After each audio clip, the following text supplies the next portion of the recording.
बहुत सारे लोगों के मन में 3 सवाल आ रहे हैं। पहला कि भारत जोड़ो यात्रा क्यों कर रहे हैं, दूसरा भारत जोड़ो न्याय यात्रा मणिपुर से क्यों शुरू किया जा रहा है, और तीसरा कि भारत जोड़ो न्याय यात्रा से हम क्या हासिल करना चाहते हैं। इस तीनों सवाल का हम अलग अलग जवाब देंगे, लेकिन इस पूरी यात्रा के संबंध में हम एक बात आप सबसे कहना चाहते हैं। जब देश में बह रही हो अन्याय की आंधी, तो न्याय के लिए लड़ रहे हैं राहुल गांधी। ये इस यात्रा का मूल भाव है और इसी में सारी बात जो है वो निहित है। जैसा कि आप सब जानते हैं कि ये यात्रा मणिपुर से इसलिए शुरू की गई है, 8 महीने हो गए हैं और मणिपुर में आप सबको ये अनुभव हुआ होगा, ये कांग्रेस पार्टी का दुष्प्रचार नहीं है, हकीकत है कि इम्फाल के ड्राइवर जो हैं वो आपको कानकोपी नहीं आ रहे हैं, कानकोपी के ड्राइवर जो हैं वो इम्फाल नहीं जा रहे हैं। ये कांग्रेस पार्टी नहीं बोल रही है। कांग्रेस पार्टी जब पार्लियामेंट में सवाल को उठा रही थी कि प्रधानमंत्री जी को मणिपुर पे जवाब देना चाहिए, देश के गृह मंत्री को इस मणिपुर के हालात पे जवाब देना चाहिए, तो आप देखिए कि किस तरीके से विपक्ष को बदनाम किया गया। तो राहुल जी उस वक्त आए और उनको रोकने का प्रयास किया गया। उन्होंने कहा कि जब देश के लोग मर रहे हैं, जब मणिपुर के लोग मर रहे हैं, तो हम उनके बीच में जाएंगे।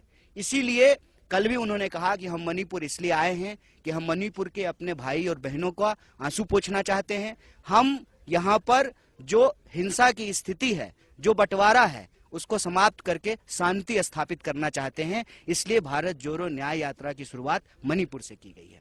दूसरी बात कि बहुत सारे लोग कह रहे हैं कि न्याय की जरूरत आज पड़ी है। नहीं, न्याय की जरूरत हमेशा से है, इसीलिए न्याय की बात हमारे संविधान की प्रस्तावना में कही गई है। लेकिन जैसा हमने आपको कहा कि अन्याय की आंधी बह रही है, इसलिए अन्याय की आंधी बह रही है कि संस्थानों को कब्जा कर लिया गया है।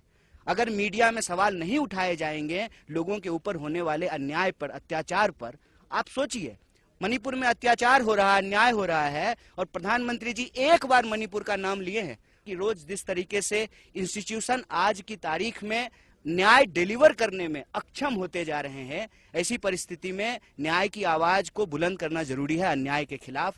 और खास करके इस देश के भीतर जो आम आवाम है, विद्यार्थी हैं, नौजवान हैं, किसान हैं, महिलाएं हैं, मजदूर हैं, गरीब लोग हैं, जो भी साधारण व्यक्ति इस समाज में, देश में रहने वाले हैं, उनके साथ किसी भी प्रकार का जो अन्याय होता है, चाहे वो सामाजिक हो, आर्थिक हो, राजनीतिक हो, उस अन्याय के खिलाफ न्याय के लिए जो है राहुल जी संघर्ष कर रहे हैं। और यही हम आप सबके माध्यम से देश के नौजवानों से अपील करना चाहते हैं कि आप आत्महत्या मत कीजिए।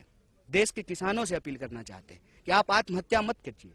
एक साल में 12,000 से ज्यादा किसान आत्महत्या कर रहे हो। सरकारी आंकड़ा बताता है कि 1 घंटे से कम समय में, मतलब लगभग रोज 24 नौजवान हमारे देश में आत्महत्या कर रहे हैं, रोज 24। ये प्रेस कॉन्फ्रेंस अगर 1 घंटा चलेगा तो इस दौरान जो है एक नौजवान आत्महत्या कर चुका होगा। तो हम इस देश के किसानों से, नौजवानों से, महिलाओं से, सबसे कह रहे हैं, राहुल जी कह रहे हैं कि डरिए मत, सहिए मत, अन्याय के खिलाफ संघर्ष कीजिए। और यह जो भारत जोड़ो न्याय यात्रा है, इसमें आप भी न्याय योद्धा बन करके, मैं कहता हूं कि इस देश के आम आवाम को अपना स्वर्णिम इतिहास याद करने की जरूरत है। 23 साल की उम्र में भगत सिंह अगर फांसी के फंदे पे झूल सकते हैं देश की आजादी के लिए और लोगों के हक के लिए, अधिकार के लिए, न्याय के लिए, तो हमको भी अपने संघर्ष के लिए, अपने न्याय के लिए संघर्ष करना पड़ेगा। जैसे स्वतंत्रता सेनानी होते थे, उसी तरीके से संविधान को बचाने के लिए संविधान सेनानियों की जरूरत है। आप न्याय योद्धा बन करके अन्याय के खिलाफ इस भारत जोड़ो न्याय यात्रा में शामिल होइए। और यह जो न्याय यात्रा है, भारत जोड़ो न्याय यात्रा, ये न्याय के लिए है, आम लोगों के लिए। स्वाभाविक रूप से कई सारे लोग यह प्रश्न पूछ रहे हैं कि इसका चुनाव से संबंध है कि नहीं है। भारतीय राष्ट्रीय कांग्रेस इस देश की सबसे पुरानी पार्टी है, एक राजनीतिक पार्टी है। तो स्वाभाविक रूप से जब राजनीतिक पार्टी कोई कार्यक्रम करती है उसमें राजनीति होता है, लेकिन राजनीति का मतलब सिर्फ चुनाव नहीं होता है। 1947 से पहले भी इस देश में राजनीति हो रहा था, लेकिन चुनाव नहीं हो रहे थे। चुनाव अगर होते थे तो राजे राजवारों के चुनाव होते थे और उन्हीं को वोट देने का अधिकार होता था।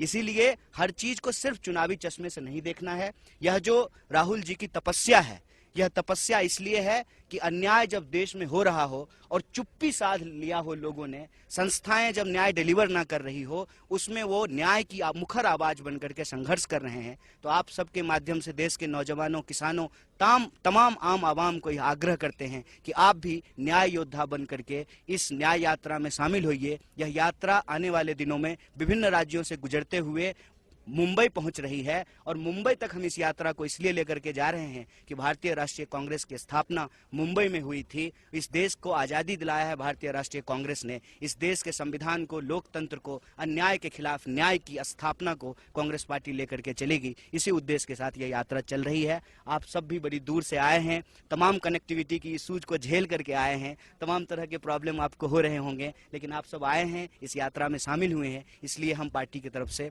आपको बहुत बहुत आभार व्यक्त करते हैं, आपको धन्यवाद कहते हैं।